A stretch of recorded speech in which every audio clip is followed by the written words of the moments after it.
I will tell you God's truth.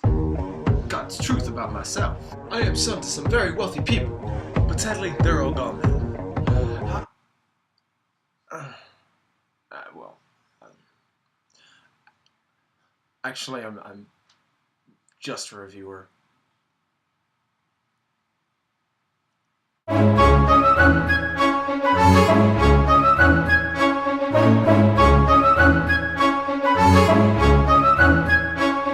The Great Gatsby, old sport.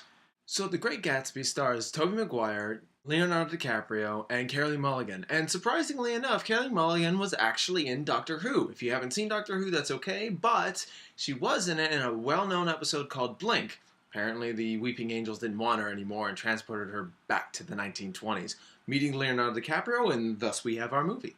Not really. If you didn't get the Weeping Angels reference, I'm a dork. So we're first introduced to Tobey Maguire, who's an aspiring bond broker in the 1920s in New York.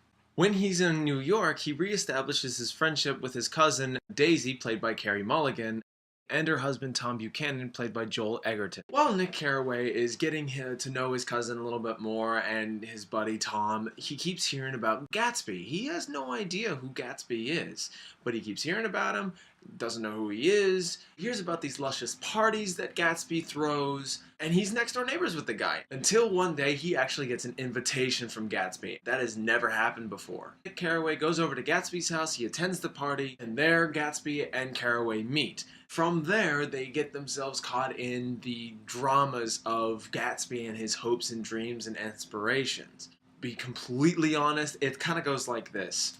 Introduction of characters, party, party, party, party. Oh yeah! Party. Then the story actually slows down so you can appreciate what's going on.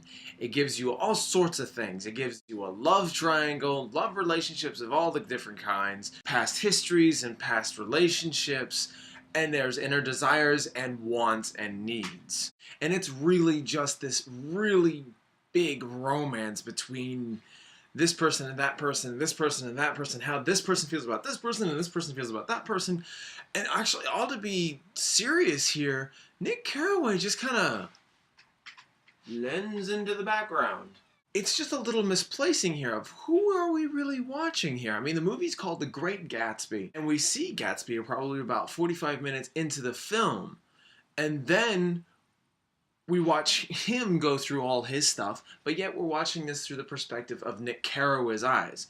It's a little confusing. So did I like The Great Gatsby? Yeah, you betcha. But it's really not meant for everybody. I mean, there's something about the film that will always end up putting you off about it. And here's a few examples. The visuals in this film is actually really good. It just can be a little overbearing at times. The music was performed by Jay-Z and various other artists. The music selection is good, but the only problem is that there was no rap in the 1920s.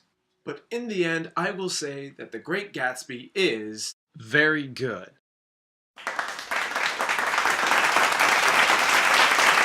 So have you seen The Great Gatsby? Have you seen it or do you want to see it? Tell me your praises, tell me your woes. I hope you enjoyed this review. There will be more to follow. Until next time.